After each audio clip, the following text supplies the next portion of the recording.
banyiriza balungi abatulaba ku Daffy Arts Podcast nga bulijjo. Olwaleero nzize n'omukyala gwe mumanyi omukyala era mugenda kwebuuza lwaki omukyala ono gwendeese. N'omukyala ono mulabyeko nga matron, mulabyeko nga maid ku mikolo egy'enjawulo era nga badde akola bulungi. Tufunye omukisa ku birthday ye ne tufunako akadde.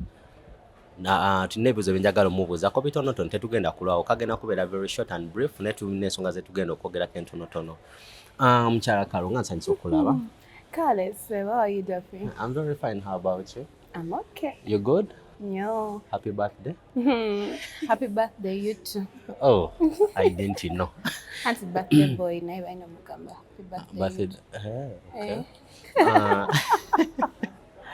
All right. Nene mikolo gye nkulabyeko nga oli maid, waliwo omukolo gwe twakolako gwa Nicole, you remember? Yeah. Then waliwo ne guno gwakavako gwa sister wo Sarah. Ngenda kutandikirako guli ogwa Nicole. Yeah. Wali maid, right? You're not a matron. The only thing that surprised me a lot, wali okola nnyo. Yeah, tewali matron but you working so hard. What's kyava ku kyokubanga gwe tewali matron ate ng'okola nnyo okusinga matron? Kuracho gamanga nkola nnyo. No, most maids betufuna Yeah. abamanyi alina kutuula butuuzi awo. But you always wanted to see things moving right. Yeah. Nga ogambye nti emikolo gye wakandabako. There are people who are close to me. So Nicole is also, she is a sister. You get to make friends and friends become family. Okay. So I'm not the kind of person who sits around. No kuba kola, no kuba chi. If I see something that needs to be done, I'll do it. And this was for someone special. So ebintu ebisinga ebyali birina okukolebwa nali nga mbi planning naye before the real date. The matron came a day before the mukolo. Okay. So ebisinga kyava bali babimbuza because ebisinga nali mbibaddemu nga to preparing. I think that's why. Okay. Yeah. Nekacholowooza, what's the role of the maids ku mukolo gwa maids are supposed to be assistants. Yeah, but by now actually kubanga ba assistant matron, if I might say. Okay. Wabelawo, I don't know, it depends on the mukolo anyway. But for in our traditions kujja one kandabako ba maids we balina okubeera I call them assistant matrons, but executive ushers. Nti wabeerawo ba ushers b'oku mukolo be basasula. But then ba maids, most of the times they either know the groom's side or the bride's side. Okay. So balina kubeera waliwo your group erina okubaayo okuyambako. Babeera bamanyi bano baganda ba mukolo bano bantu ba ochegere. So maids are not supposed to sit around. Tebaba bimuli. But of course, most of emikolo era gye mbaddeko nange oba kyosinga okuwulira ate bamaid baade batudde ate abakozi bafiiriddwako nnyo ate biki. I don't know why that happens. I've already seen that. Yes, ne ku mikolo gye mbaddeko era babadde nga babikola. But people need to understand, if you're going to be a maid on someone's mukolo, matron kyatasobodde kola olina okuba ng'osobola okikola. Okay. Matron omulimu gwe buli eri ku mugole. Kati mwe ba maids nti tutuse nti oba waliwo okusavinga abako. Be at the service center. Okay. Yeah. Nti kati ng'ogyeko binene ebyokubeera nti balina okufuluma okubuuza balina okukola ki. Make sure anything to deal with the mogole that the matron is not doing, you are doing. Make sure that the guests, kati ba maid, bebada ne access y'okufuluma at any one time. Matron no mugole tebatera kikola. So anytime you're getting out, if you see something that needs to be done, if service kusavinga kuyambako okutwala nti kati ono taata tagenda kusimba line, that is all your job mwino okubanga mubikola basically. Okay. Yeah. So in your own perspective, I want to ask you this question. Golowooza omugole yalibadde ne ba maids bameka? Because waliwo bendabanga alina abantu bangi nnyo waliwo bosanga balina batono. Golowooza ki ekirina advantage ne disadvantage ekirimu ekyo? First of all, I'll say kisinzira ku mugole kyayagala. And also n'omukolo guli waliwo emikolo nga minini. Okay. Nga even if you have like 10 maids, it's okay. It's okay. It's okay. But then katate mu tradition ng'eyaffe ffe ba maids babeera ba mitendera nti waliwo abambala era mwabala waliwo abaana bato always baba mu different colors. Yeah, true. Nti tulina wabeerawo abasooka nti bano baana bawaka then nekuddako abawala abali ready okufumbirwa nga tebannafuna then nekuddako abakyala abakafumbirwa then ne basembyayo bamaama kitegeera. Some mikolo osobola osanga ng'oli yakola abaana bataddewo bana n'eri group babiri oba basatu n'eri group abatono, you know. But for our tradition it's very difficult okusanga omuntu nga ayina bamaids abakka wansi w'omunaana because of age emitendera. I get it. But for the others we bagamba nti you just need your maids, let's say ngoba mutuse ku wedding I think maximum ng'okisusaganyiza nnyo I think it would be 10 like 5 yeah okay 5 because you're looking at expenses. I don't know, I have a different perspective ku mikolo nti ndabyeko abagole bangi nakola omukolo nga munene nnyo nasigala mu mabanja. Yeah, true. You know oba bali ne bakozesa sente nnyingi nnyo ne bamala omukolo ne badda mu muzigo nga obalamu sente ze babadde nazo baadde basobola okugulako ettaka okitegeera. So for me that is how I see emikolo gino eno nti kyolina okumanya buli maid yesaba maids abamu like for our events besasulira nagamba fe tugenda kwesasulira engoye zaffe, everything is on us. Yeah, but still buli muntu bw'oleeta ku mukolo eyo expense true. Muntu oyo alina okulya, muntu oyo alina okuba n'akatebe, muntu oyo alina okunywa. There are a lot of things. Sure. So me, I believe the smaller the simpler, the smaller the number. Togenda kwemenya, togenda lumwa mutwe, you know. Changuwa. Yeah. Ate nayo kisuka olumu bakirukinga disorganized to me. Like when there are so many people. When there are so many people, because jukira bano bantu bakulu. Si baana bato ntogenda bagamba now sit down. And this is have come for your mokolo. You're not going to be telling them now you don't go out again. Now you sit here. Now. So chimenya moko. Into these are people, some of them are entitled, some of them olitayagala mutuma olitayagala kati ate otekeka abantu bangi. I know. Ate obeera eri olira omugole ng'akaaba anti kakati obuzibu bali babagambye bagende babuuze that is the case you see on those events. So for me that's smaller, the easier. Ndowooza bannaye abatulabamu kitegedde ekyo. Another question I have, like what's your favorite part being a matron? Go kubanga oli matron ki ekyasinga okunyumira go okubeera matron? I've only been a matron on my elder sister's mokolo, and I think it's something we always you know thought of, and you always have it in mind. Into no way ansaba where later you know that banquet where they ask you to be the maid of honor. It was not too much of a shock. But I think every moment is memorable, the bad and good. Yeah. When you get disappointed, sometimes by ekirungi kufe, nti bambi ba service provider tebatutawanya nnyo. Because we book early. Yeah, true. The moment you book early and you have these people and booking just doesn't mean nti dafi wamugambyeko ino mukolo, but make deposits. Yeah, true. And you know, omuntu obeere ng'okimanyi nti ekyo kiri done. You know. We started looking out for people. Omukolo gwabadde gwa Feb. We started looking out for people in August. Yeah. That's how serious you guys were. Okitegeera. Yeah. And then olumogena mu bantu bengo yona nagamba naye gukyali wala. Gukyali wala.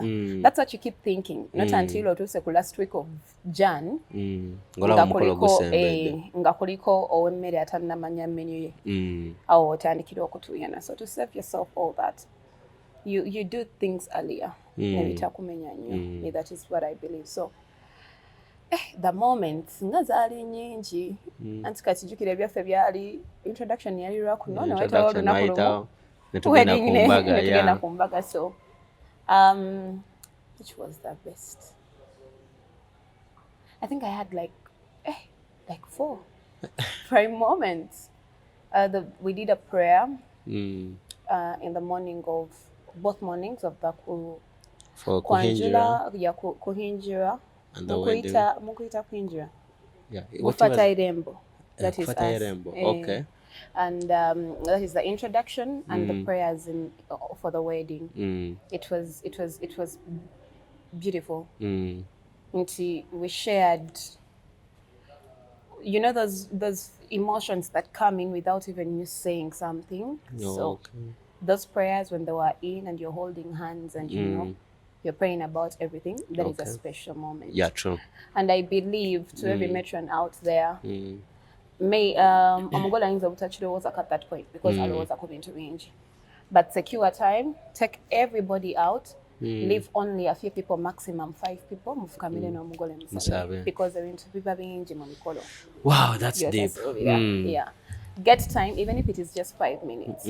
Take everybody out, take service providers out, take everybody. Waba oyagala nnyo moment eyo musigazeemu maybe aba camera crew. Bokka ate nga nabo bali aside because they know this is a prayer time. Yeah, true. Take banova emperekeze bani musuke mbaze weru and have that moment with your mugole. They really need it. Sure. Muyinza okuba nga the event is smoothly planned nga mulaba buli kimu kiri okay, but those 10 minutes that is ina kyezibajjako. So for me that was a beautiful time. Then what? Binji. I think that is what everybody needs to look out for. And my other thing is, I think for the wedding, I had to speak, both as a matron and a sibling. Okunonya ebigambo ebyo, stories olutwala olunaku, nga naye bino tebyetaagisa. Natuuka ne ku time ya 3 minutes to talking. Yero gamba naye kano nyinza okukaleka kano wankogerewe, but this is your sister and you've grown up with them. But still, so I think that too is a prime moment because whatever you say, these people are never going to forget. Yeah. So sometimes abantu batuuka obangaza okwogera nga matron na yogera nnyo nayogera n'ebitagasa. You can share a few memories that you have of the mugole, but mana mulimu ebintu atuyebogera nga tebyetaagisa ku mukolo. This is someone's wedding. Tulina okuyiga okusengejja speech. Yeah, speech. That's a nice one. Yeah. I think those are the two. Okay. So another one, I know you know automatically. What was the most challenging? No gamba panange singa si muganda wange singa sichi sali wa the matron nali badde mbireka. Which moments did you face as a matron? No gamba walai nali badde nchita as a matron. I think by the okwera matron, it's a privilege, it's a very beautiful thing, but I think it's one of the most trying responsibilities kumukolo. Because you're divided in between your mogole and what she wants in that moment and what and because this is a time for anyone. Your wedding is where you have all the mixed emotions in the world. True. One moment abamusanyufu, the next moment waliwo ayisa onayogera ekintu nekimujjako oba waliwo kaddire ka 2 minutes nako ne kamujjako, so obeera ku tiptoes the whole time. Okay. You know, beranga tambulira bagamba ku magi, you don't want to break them. You know, and at the same time oyina okweyawuzaamu and be there 100% for your mugole. But at the same time you have to have knowledge of whatever is happening outside. Wow. That's a deep one. That's a deep one. Those are one muchuli. Service provider tanatuuka obutunda naye ng'olina okudda no smiling. Oh my God, makeup. You know, like pressure gwajina. Yeah, and then she asks you. Sometimes you have to lie, so that she remains in the right emotions. Because the moment that mugole gets out of, everybody's going to be looking at you like Kalerachi Alonso younger maid. Okay. Because that's your responsibility. You know, kubanga msanyu for the whole time. Make sure make sure. Byonna being kuba on point, but at the same time oyina n'ebiri eno ebitambula ebigenda maaso. Now for us, I think depending on the locations omwazirabanga nti twalinga in open spaces nti nekiri wabweru ku mukolo muba muyina we mukirabira. So I think there is one point where a certain group of maids were supposed to go and attend to the bako, to the groom's side.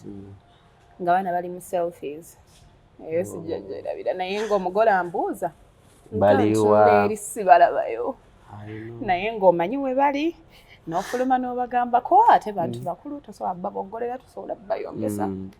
No batunuye ne bagamba please. And now remember these most of the times Matron kati nze oli yali muganda wange naye ate mikwano gye sinti bonna mbamba manyi. So there is also that kagap. Twas a role.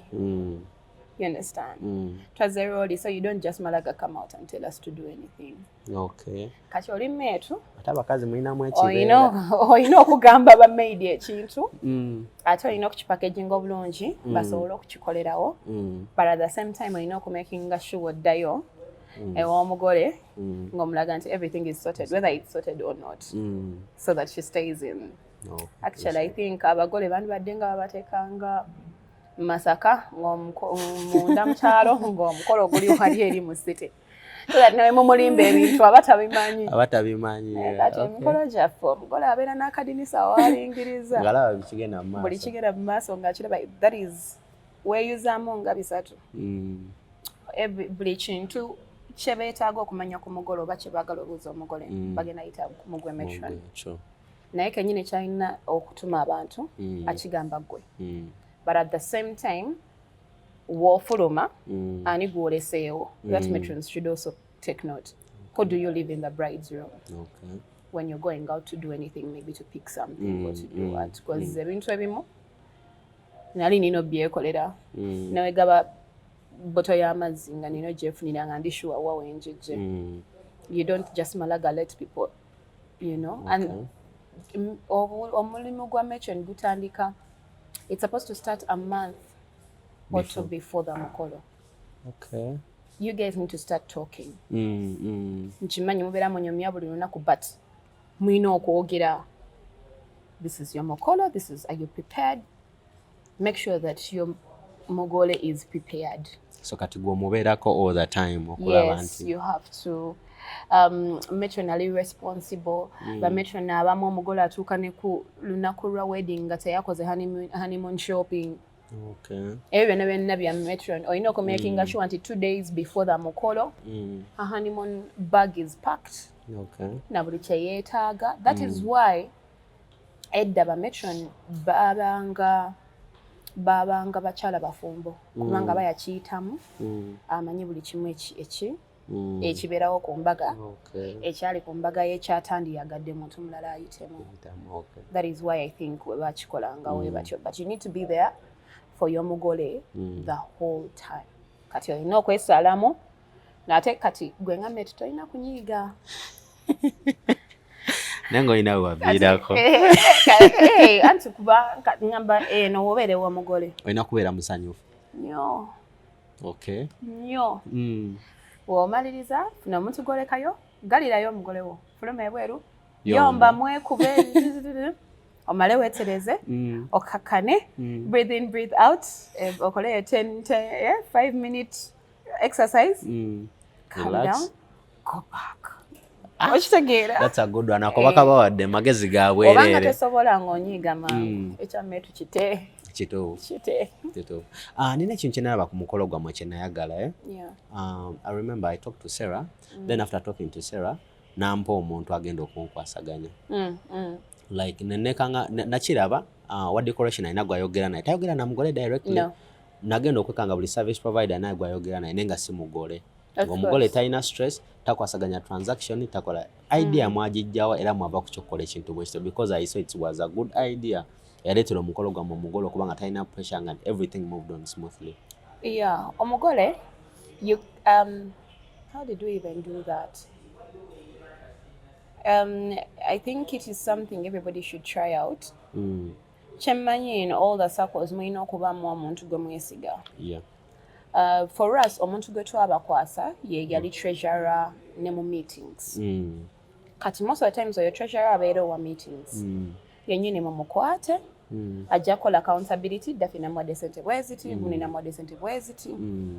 but abantu abasinga of course nange nali nkirabyeko nti oyo treasurer wa meetings akoma mu meetings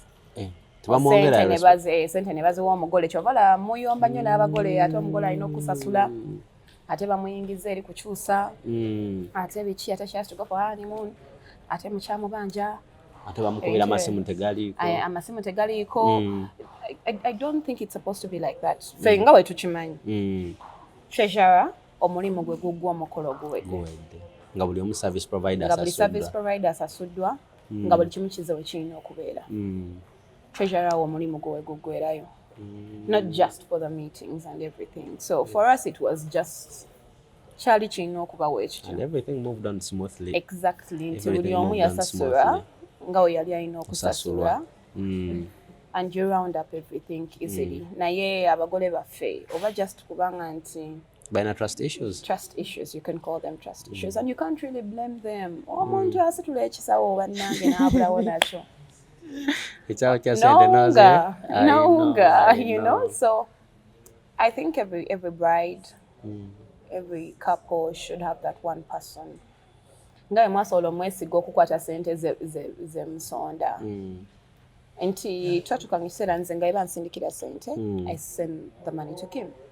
Sarah eba muweereza sente za individual amugamba wandiika nti gundi yampa sente kiyamba nnyo by the way nnyo kubanga omugole okubeera eri ate nga olina ogenda omugambe kakati anti bali babanjayo akakadde kati alina pressure agenda beera ne sente alina smiling eri ku mukolo gwe naye ate nga neeno agamba kati nsigazaawo sente weziti kati ate gundi yamanja kati abagole abamu nze ngamba bebettira emikolo gyabwe bebettira emikolo gyabwe and that happens to people.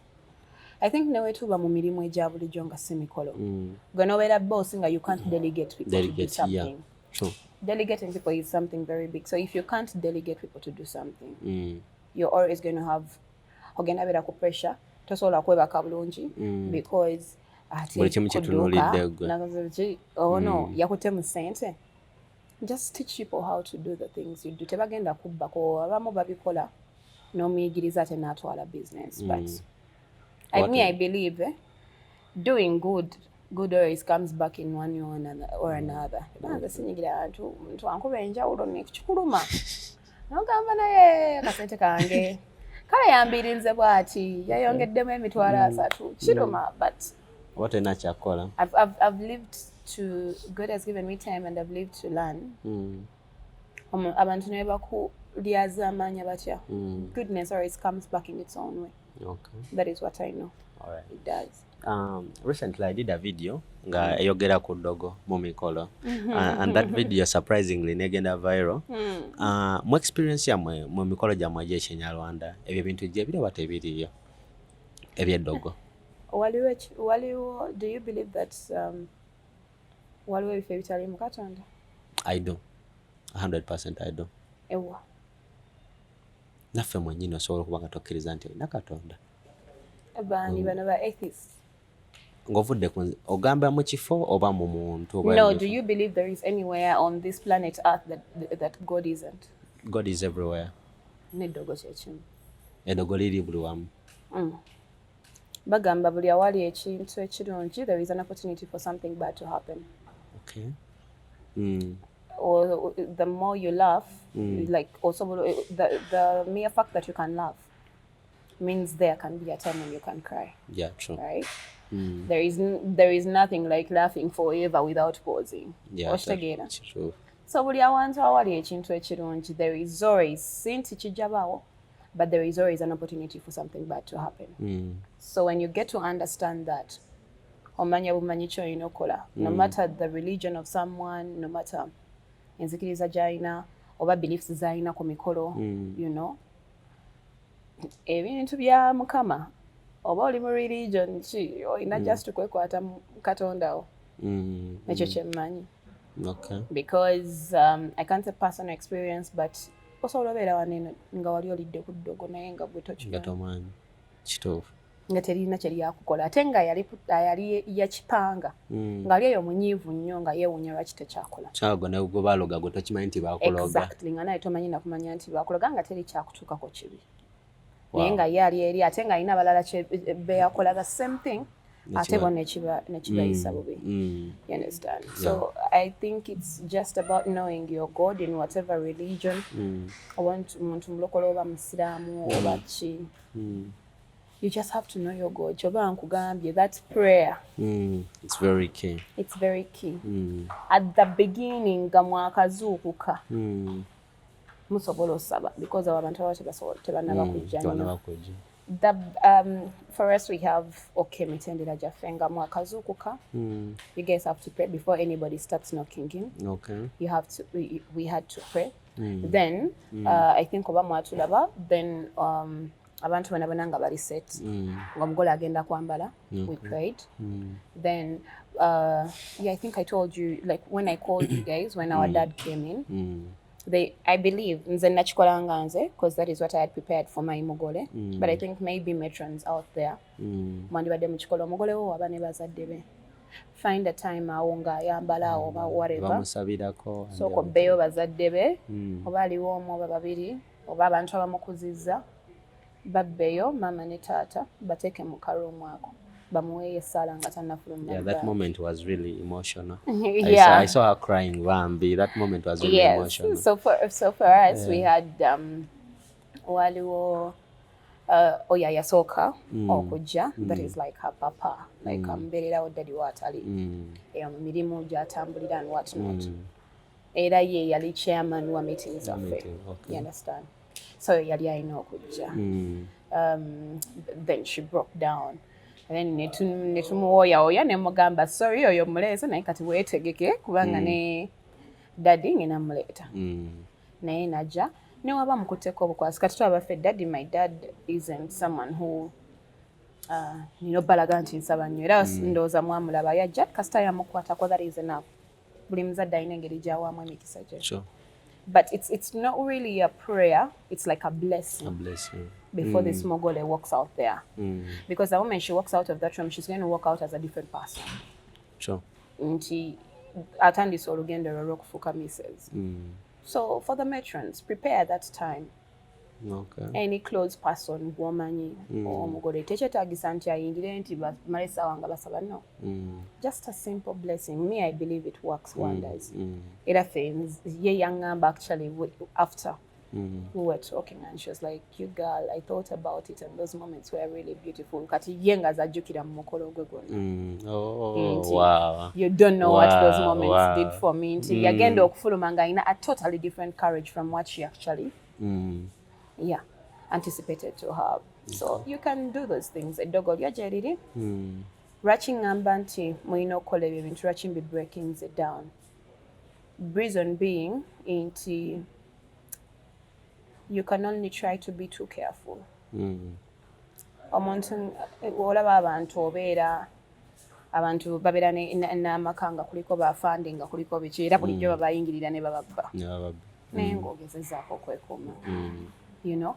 So tosobola omuntu asobola okuba tusiba tubyogerako omuntu nakugamba nti omuntu ow'eddogo abantu abo bwe batyo aba so determined n'okusinga mu abasaba. Gw'osobola okwekkaanya olumu n'ogamba naye era nkiwadde nadde nga ngenda saba naye nja saba regular.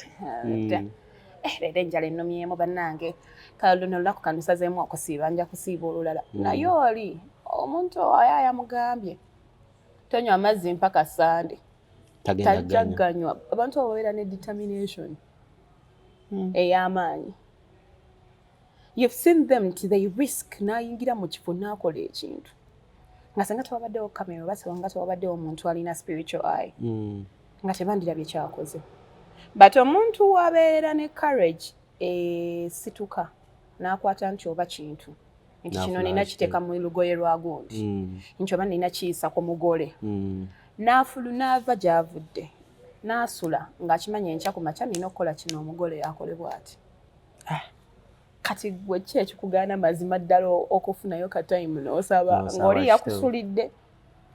Nakavideo ke nalabye ku TikTok recently ke bansindikidde ng'omugole yagwa eddalu nga bafuluma church naye ekyanga nakuba omusajja nga talina kyayagala.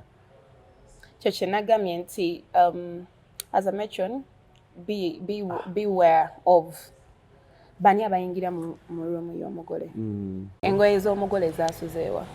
Ekintu eky'abantu tebakifaako by the way. Engoye ezo ezibanga, because most of the times even if you're renting dresses, bazikuwa I think the day before the mukolo. Engoye z'omugole muzisuzaawa. Kimatarenga. Omuntu asobola okukola ekikyamu. Kyonna. Because nobody is going to try on that dress ever again mpaka ng'omugole alwambadde. Kituufu. So the moment you get that dress, lugenda tukira ku mubiri gwe. So omuntu yenna ne waba talikuteeka omugole. Goes wali olabeyo omuntu mbu by the way kate sey bakatusiza katwegezeemu okobo. I know you can't. In fact n'engeri gye bakireetamu tebagala kikwatako tebagala kifunya tebagala baba ino kireeta paka ku mugole.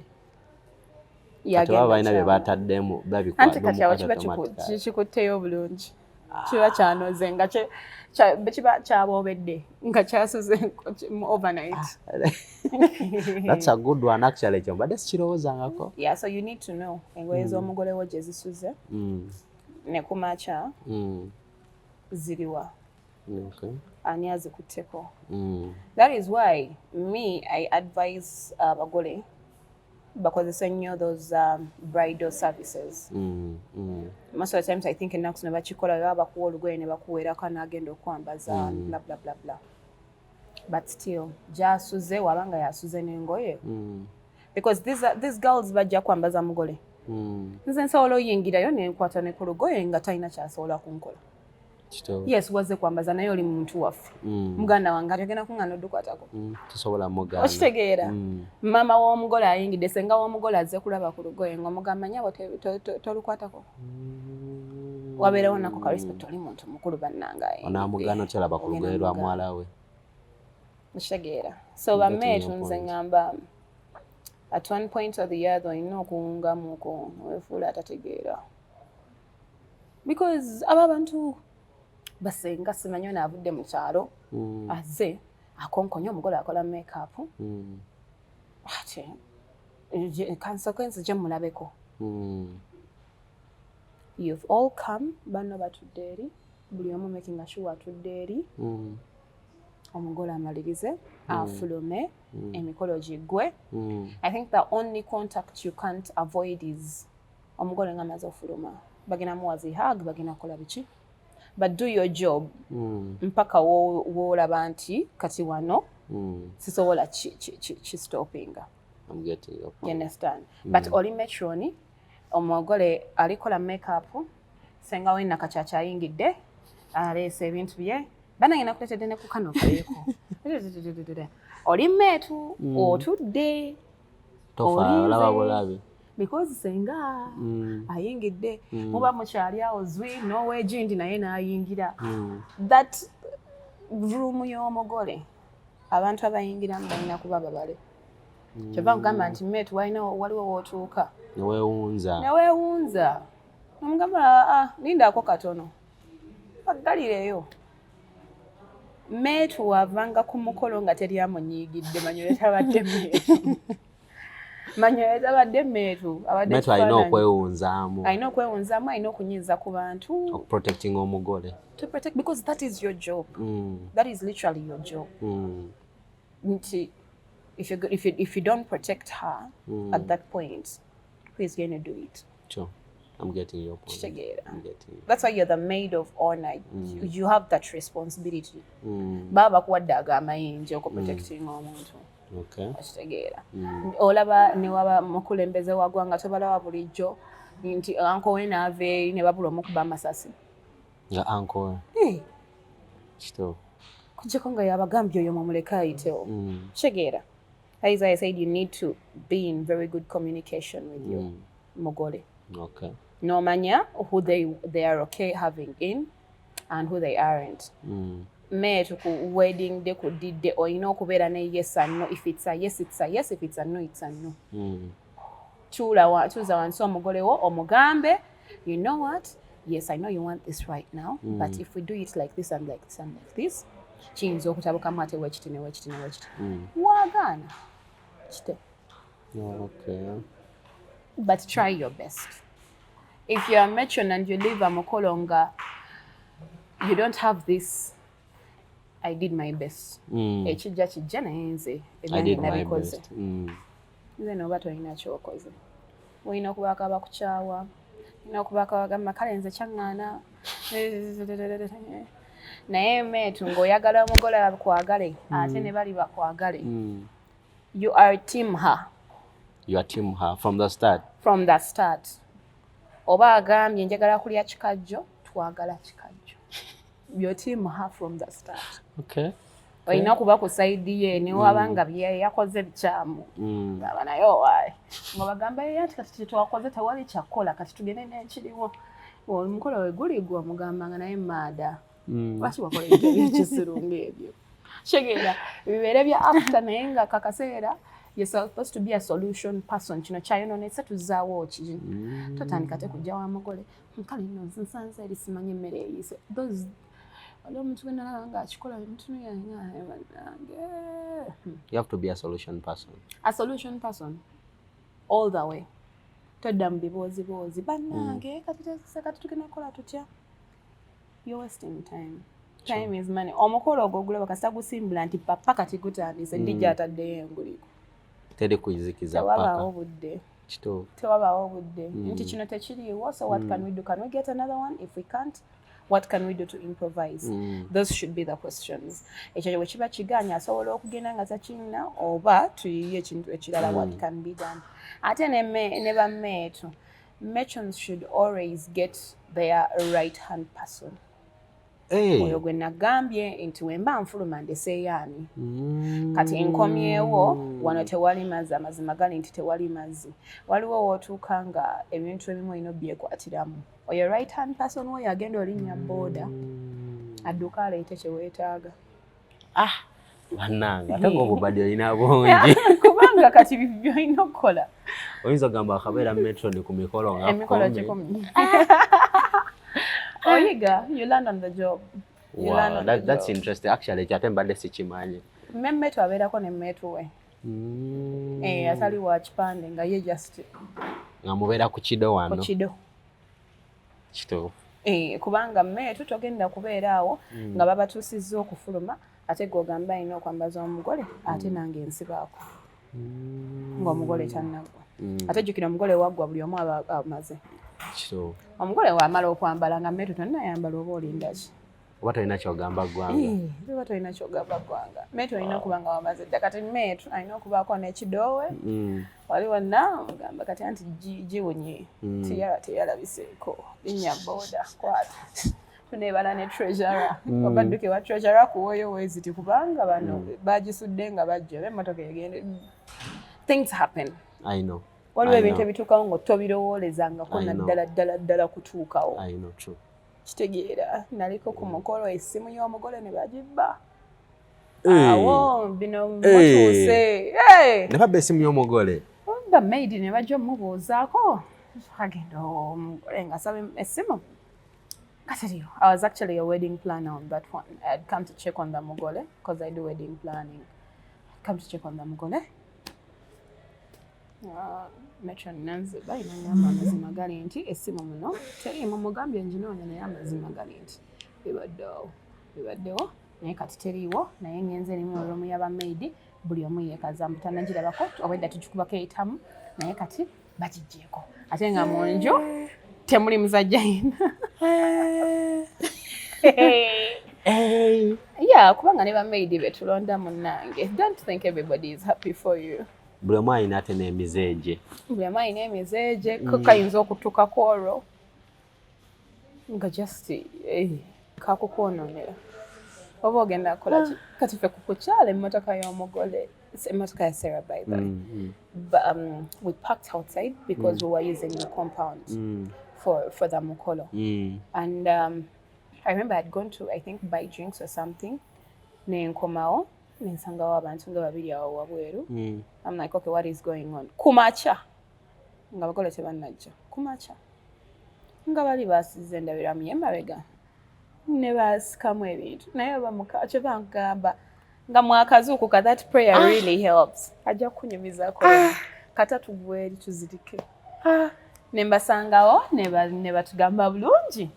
Ne bangamba kati tetumanyi oba muganda ogenda mugamba otya naye nga wano ngene side kana kadinisa kasemba emabega. Nga bakasizza nga kayise munda ne baggulawo basika ne bakikinsanya olugi ne bamenya I think ne kimenyeka nga kyonna kyasamye kyeno ku driver. But somehow they didn't take the laptop. Wow. It was in a laptop bag naye yali eseredde negenda keno wansi w'omutwe. Tebagiraba. I think oba baali bakyagezaako kujja mu bintu maybe abawajja ne badduka because batwala just handbag ye yali awo munda nga mulimu of course cards and ATMs and ID work stuff bichi webityo naye nga that is the morning of the mukolo kati awo omugole nagamba soka ofulumye buli muntu muneeno. Actually I was supposed to tell her and just as I'm still trying because the police people were supposed to come but bali tebanatuuka. They had said bagenda kujja busanganya omukolo gutandise guli kutandika that's when they were coming ne batubba ssaawa nga 3 kati kyenkugamba nti I think actually that's how I learned to manage the Mogole's room. Because that day I didn't have that experience yet. But ekyantuuka kaawo kyekyandeetera okumanya kati ngenda beera ne right hand person wange ngenda kukola kino na kino na kino na kino. Because I was still outside nga tukyayiiya ku trackinga ani akikoze or whatever tuzzaako ki kanzije mu laptop biki ne bangamba naye kati sooka ofune engeri gy'oyiiya Sarah because yeetaaga ensawo ye. Tutegedde nti ensawo teriimu nga tuzze kuggyamu nsawo. Oli n'ateekamu ekisimu nga tekikyayingira. Genda tunnamu nga waliwo ekinnya nga bwe bazibbula. Agenda okulingiza eri ng'alabayo glasses. N'aŋŋamba nsabadde antumye ensawo kati gwe abaddayo. Metro gwe alina okubika. Anti kati awo meetu gwakigwamu. Naye mba ŋŋenda kutuukayo eri. Of course abantu abali wabweru babitegedde. Ne wabaawo awulira ng'ali importanta. N'agendawo n'amugamba Sarah, you see, waba tandisa bufumbo? I'll never forget. She was like, "Oba tandika obufumbo ffe twafumba dda twagumira shooko. Kati oli ready nkugambe munanga nti emmotoka yo bajasiza." Babyem like that. Ate nga ntuuka butuusi we. Yamugamba point blank. Buli omu n'atunira omukazi we. Because she told her, I have good news and bad news. Bad news, they've taken your handbag. I don't know what is inside, but bagitute. Naye ekirungi kasa laptop tebagitute. Oh. And she looked at me, she said, aha, ekirungi Carol said, kati beera ne munno. N'afuluma. N'abikulekerawo.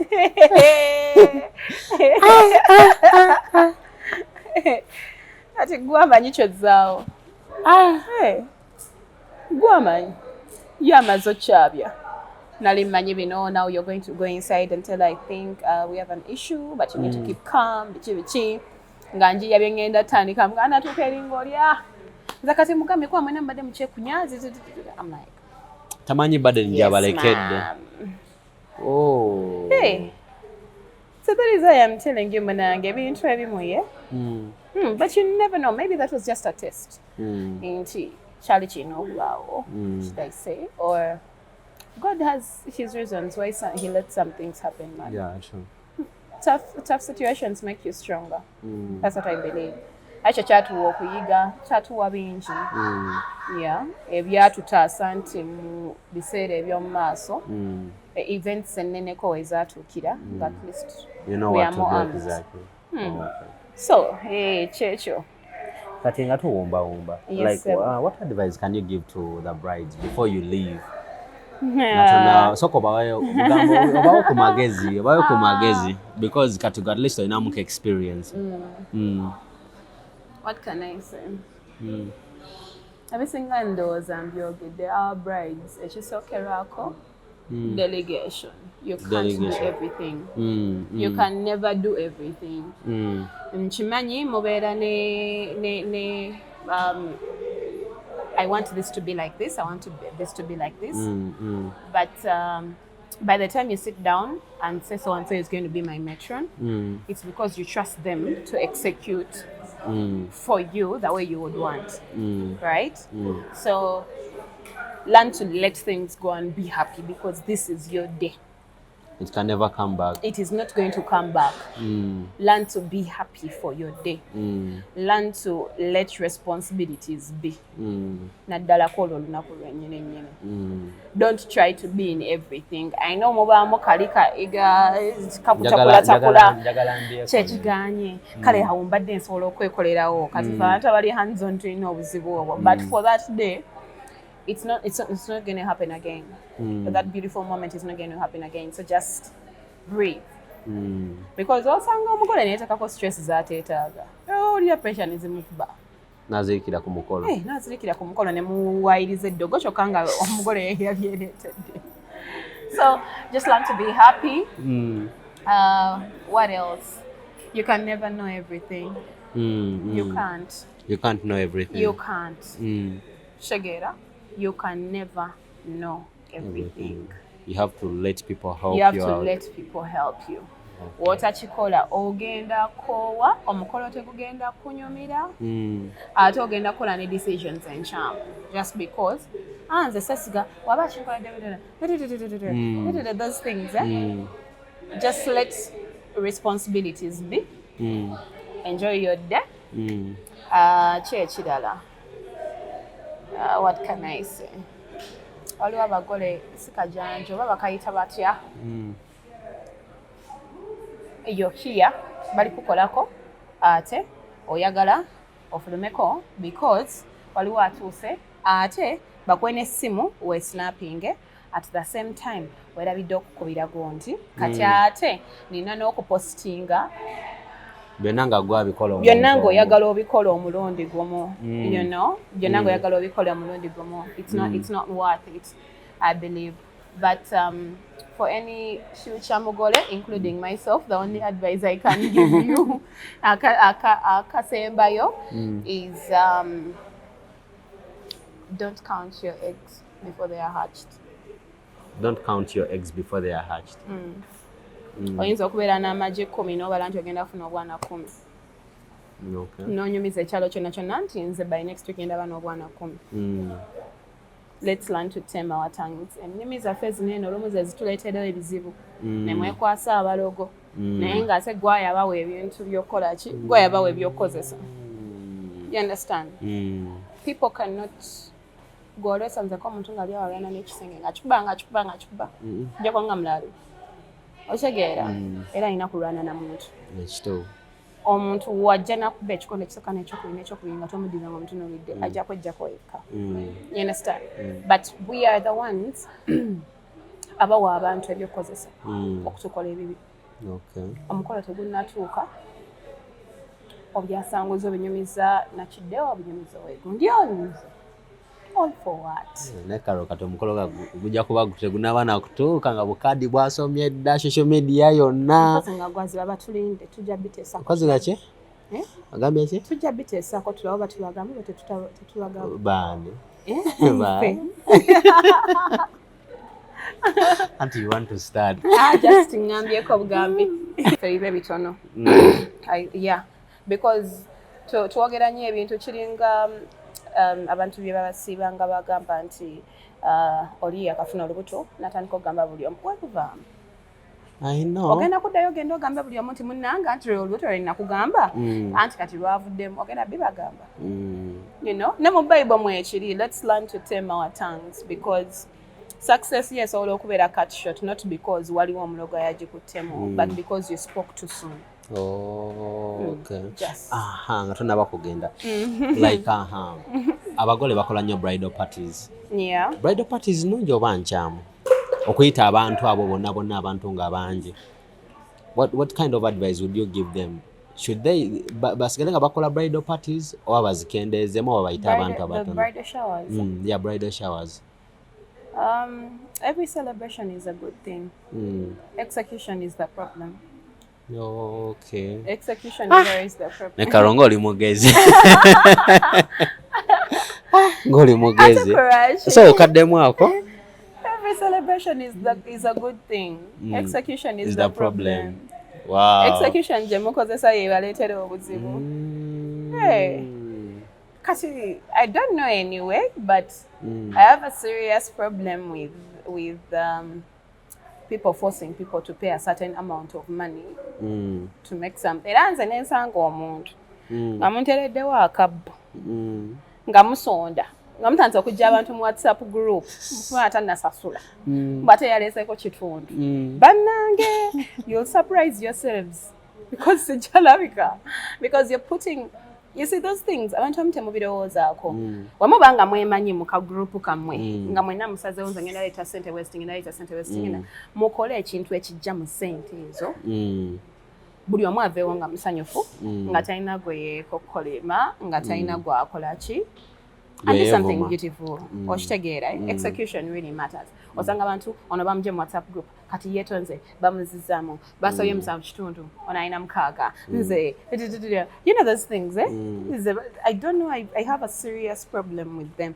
omuntu tomanyi oba alina sente oba talina sente ate ne musalawo ebirabo byabaleeta you know it's not a good thing eyo gy'ogenda okugira abantu mukula esente zanyiige aleete ekirabo nga yakitaddemu akadagala okitegeera but even for the brides I think prevention is better than cure ebirabo ebyo tobipapira nnyo bikwate ebifunire ebbali w'obisa paka omukolo gwe guggwa that's what I believe paka omukolo gwe guggwa something I saw different nti ebirabo omugole si yabisumulula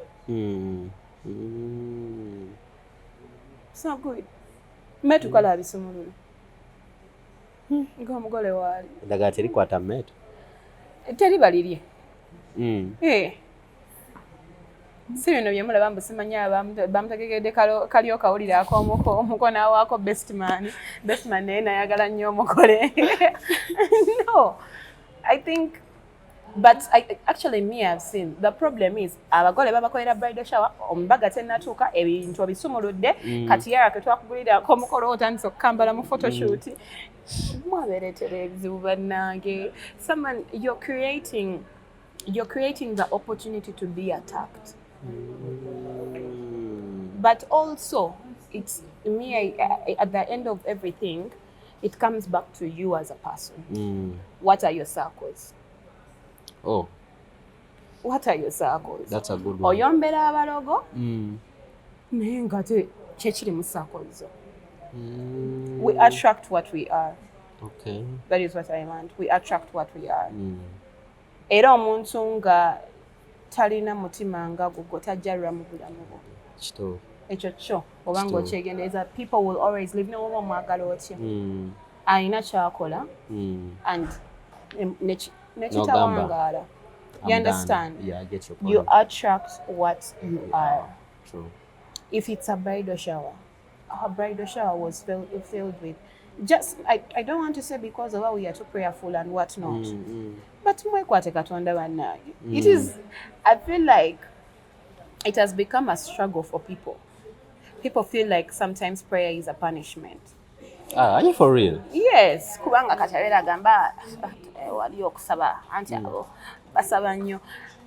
you can spend a whole night out ngokuba party but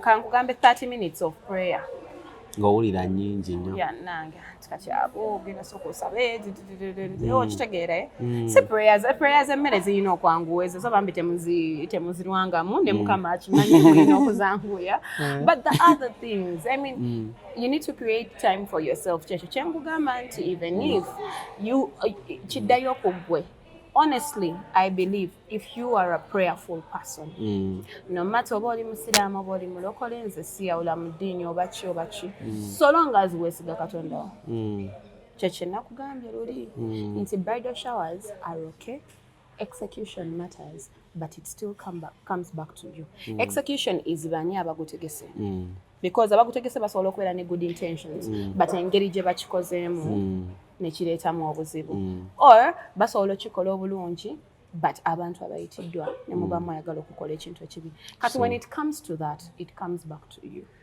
gwe ng'omuntu nti gwe ng'omuntu oli ki you can't expect to live your life for omuntu ne waba aleese eddogo nga ddala bambi teryabadde n'amaanyi lisobola okukwata kubanga you're not prayerful oli nagalaale oli awo naawe tomanyi gy'ogwa okitegeere so it comes back to you as a person and your circles. If you're a yes person bino mulungi omu nina okubeera omulungi ewagundi newagundi you're living a life of pretense and you're going to get pretenders and they're going to do bad things to you and I don't know who you're going to blame because it comes back to you. So kawe kuba mutochi gwe ng'omuntu nga tonnatandika kutya bagenda kulogera mu bridal shower na baby shower wetunoine wekube muka touch werongoose ebisigadde ojjabiraba. Wow. I really appreciate you webalobudde bwotuwadde and ningaze mu kirasi because actually I've learned a lot of things from you. Nina ebintu byenkwizeko byongambye olwaleero and I feel good watching this again okulaba nga neeyongera okuyigako. I really appreciate you. Engeri gye ndabye nti oli mukyala mugezi ogenda tuwayo ka one word of advice akasembayo because otwadde ebintu bingi amagezi otwadde mangi ate otwadde gabwereere omuntu ali eyakulaba bafandi babali yabakulaba bawe yakagamba akasembayo tulabe nga tuwunzika. To anybody out there, what can I say? If you're a person who cares about other people, try as much as possible. Let the 80% be about you. Wow. Yeah. Just wow. So let the 80% be about so you. Twagala nnyo abantu, twagaliza, nange njagaliza nnyo, njagala olaba abantu nga basanyufu. And it's not something that happens overnight, but train yourself to give the 80% to yourself. Because if you don't love yourself, if you don't love yourself, you can never truly love someone. Or you know, so can we yagala going go omuntu ne we appreciating ne we faako. I would just sobola okwagala abantu abalala. And the moment you give out a lot of love, you'll always, just like I said, what you give comes back. If you give out hate, you'll get hate. Okay. If you give out love, you'll get love. Okay. But either way, you cannot love people ngate gwe ng'omuntu teweyagala. Abo be ba narcissists. Abeereyo nga yalowooza akwagala nnyo n'okusinga teri bintu byasimanya I love you more than I love myself. Baba balimba. Tekisoboka kubanga baba nga muli mu nnyonyi nga byakubuuka tajja kugamba nga waliwo parachute emu tajja gamba wamma genda nze kanfe zikoma mu Romeo and Juliet mu firimu mirundi emeka gy'osanga asula ku kkubo ng'agabirira basula mu nju. Wow. Wow. So you can't love people too much and forget yourself. We always do those things, but you see how they end up coming back. Nti ogenda okumaliriza nga there is a lot of regrets because the moment you give so much to someone, you're going to expect a lot. And you're not sure if honestly omuntu gwobiwa ali ready okuba receiving and giving back. Okitegeera kubeera eyo obeere disappointed naye nga munnange tekyali kuye. First love yourself first. Try as positive vibes nze kyeŋŋamba. Let 90%, okay, 80% of the love you give, let it be to yourself. The moment you love yourself, ebisigadde bijja kukolera. And I've said this times and times again. Know your God. Trust him before anybody else. Kubanga yetajja kulyaza amanya. Twagala nnyo okubeera n'essuubi mu bantu abalala nga nate naffe tetulyeyinaamu. Okitegeera kuorderinga nkoko ku bbiru ya mulala nga wasize ku kijanjaalo. You understand? First be able to do some things for yourself before you start expecting other people to give you these things. That will give you a peaceful mind. And the moment you have a peaceful mind, waliwo ebintu ebibeerayo nga nze nendaba ebintu mukwanga don't have me come on lie era abo bakwade bange they can't tell you they'll tell you banange kati ate leero bakuwandiiseko bino ate nga ffe tubadde tumanyi nti ate wabadde gindi naye twabadde naawe egindi kati ate bagamba kandabeko. That is where I reached kansomeko naye alimbye nnyo ate wano eno yataddemu nnyo supu ne tukinyumyako ne tukiseka because otherwise senga tekyaliwo ekityo omuntu asobola okufa stress naga stress ye yamuse omuntu nafa. Sure. You put most of the times we are the ones who put ourselves in this depression.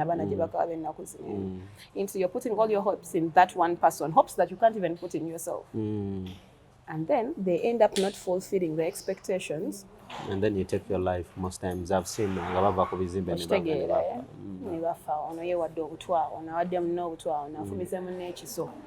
those things start with you if you don't love yourself that much, ogenda malirizo ine ekintu kyokoze eyo bebagamba mbu yakikoze namala nazukuka waliwo ekyadde kimwambadde. It's because you're living your life with a lot of expectations for your partner, for your friend, for your what. Natuka kwa your level. They're not around, they're not backing me up. Oh, it's okay. Let me do it my way. Because when they are around, it's an added advantage. I'm going to be more happy. Okay. But if they're not around, I'm not going to die. Okay. It's in humanity. The moment you show people that without them, ogenze kirina mu buntu nti omuntu kasita omanyi oyo wesibaawo oyo otandika oba bakiyita batya kugalabanja. You take things for granted because you know they depend on you. So love yourself, treat yourself to the best things. Buli kintu kyokolera omuntu omulala beera nga at least wali okyekoleddeko before you do it for any other person. I know you love these people unless bwe tokyagala ng'oli akyagala ekyo sobola kimukolera, but everything good soko kyetuseeko and life will be the moment you have a peaceful mind mwe ojjanyirira bakuwayirize n'ebintu bagambe nti waliwo abikunyiriza naye nga gwe abyenyiriridde. I think that's what I can say. Trust God, love yourself. Ebizibu by'abantu musooke mubyesonyiwe oba tasobola kumala bizibu byo sooka weesonyiwe eby'abantu abalala. I think that's it. Okay. Carol, thank you so much for your time. Thank you too. Thank you so much for your time. I appreciate you. Obalakadde kotuwadde. I know you're a busy person now. Tuwadde akadde at least okulaba nga osomesa ku ggwanga, okulaba nga oba experience, okulaba nga basobola okukyusaamu ku bintu ebikyamu bye baalikoze ne babitereeza. I really appreciate you. We appreciate you. It's you. not a must. Era ali eyo amayi batebikunyumidde tobitwala. Tebajja kukuba kibooko. Gano magezi ga bwereere. Yeah. Nga bulijjo Daffy Arts Podcast tubeerako okulaba nga twogera ku nsonga z'emikolo, okulaba abagole nga tubayamba okwewala ensobi ezimu ze balikoze ku mikolo gyabwe, n'okulaba nga gyesobola okukolamu emikolo emirungi, okulaba nga ensonga z'emikolo zitambula mu butuufu bwazo, tulabe nga tufuna ekintu ekirungi. Daffy Arts tusinkana olundi. Peace and love, Mozon camera as usual.